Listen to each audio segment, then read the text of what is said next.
होली का त्योहार आ रहा है, किस तरह से आप लोग इस बार होली सेलिब्रेट कर रहे हैं? होली का त्योहार से बड़ा मुझे लगता है कि अभी पूरे देश में जो त्योहार का माहौल है, लोकतंत्र में, देश में आम चुनाव होने वाला है, लोकसभा का चुनाव और मुझे लगता है कि होली से ज़्यादा उत्साह भारत की जो जनता है, उसको लोकतंत्र का जो महापर्व है, जिसको चुनाव कहते हैं, उसमें इंटरेस्ट है और हम लोग तो अभी तत्काल होली नहीं लेकिन हम लोग लोकसभा में अपने नेता चंद्रशेखर आज़ाद जी को भेजने के लिए तैयारी में लगे हुए हैं। हमारे नेता बिजनौर में नगीना लोकसभा क्षेत्र से चुनाव लड़ रहे हैं और उन्हीं के चुनाव की तैयारी में हम लोग दिन रात लगे हुए हैं। अभी हम लोग बिहार में हैं लेकिन 1 से 2 दिन में हम लोग उनके क्षेत्र में होंगे। पूर्व में भी वहाँ हम लोग 10-15 दिन रहकर काम किए हैं उनके लिए। बाकी होली का त्योहार की अगर बात है तो आम जनता जो है, मुझे लगता है कि मैं जब से बड़ा हुआ हूँ, बचपन से अब तक मैं होली को एक ही नज़रिए से देखते आ रहा हूँ कि घर में उस दिन अच्छा-अच्छा खाना बनता है और अच्छे कपड़े, नए कपड़े पहन करके बच्चे, जवान, बुजुर्ग,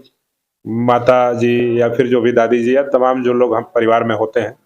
वो लोग हर्षोल्लास के साथ घर में उस दिन हम तो यही देखे हैं कि अच्छा खाना बना, अच्छा कपड़ा पहन लिए, बस वहीं, इससे ज़्यादा तो हम कुछ अच्छा, नहीं। रंग गुलाल होली में अगर नहीं लगे तो होली होली नहीं होती तो देखिए, ऐसा लोगों के मानने और नहीं मानने के ऊपर है। अच्छा। जब मैं बच्चा था तो मैं इससे इनकार नहीं करूँगा जी। कि जब मैं छोटा था, बच्चा था तो मैं भी अपने गाँव के दोस्तों के साथ या फिर मैं अपने ननिहाल में या कहीं भी अगर होली के टाइम पे मौजूद रहा करता था तो अपने उम्र के समान उम्र के जो बच्चे होते थे या उनके साथ हम लोग आपस में रंग गुलाल लगाते थे। लेकिन जैसे-जैसे हमने अपने उम्र के पड़ाव पे आगे बढ़े और अपने महापुरुषों को हमने पढ़ा जब से, बाबा साहब अम्बेडकर को पढ़ा, मान्यवर साहब कांशीराम जी को पढ़ा, पेरियार साहब को पढ़ा,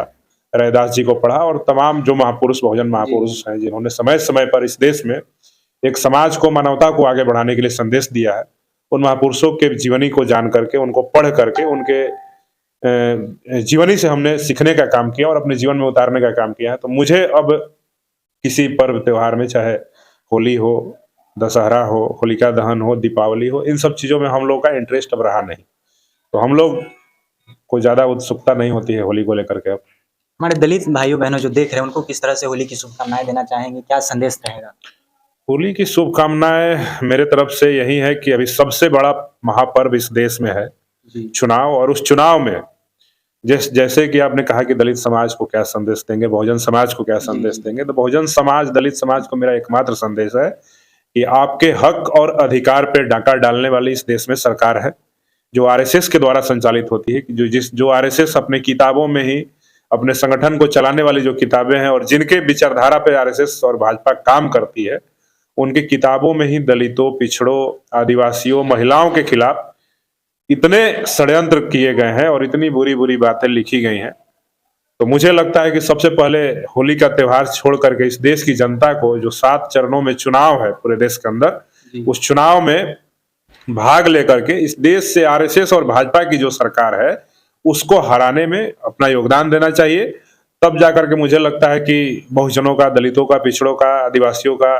धार्मिक अल्पसंख्यकों का, मुसलमानों का, महिलाओं का सच्चे मायने में खुशी आएगी और हर परिवार, हर घर में खुशी आएगी। क्योंकि आप देख रहे होंगे कि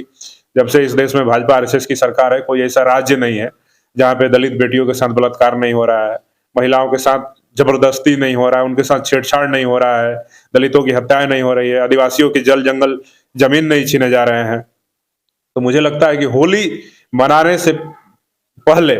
आपको देश का सबसे बड़ा लोकतंत्र का महापर्व है, उसको मनाने पे ध्यान देना चाहिए और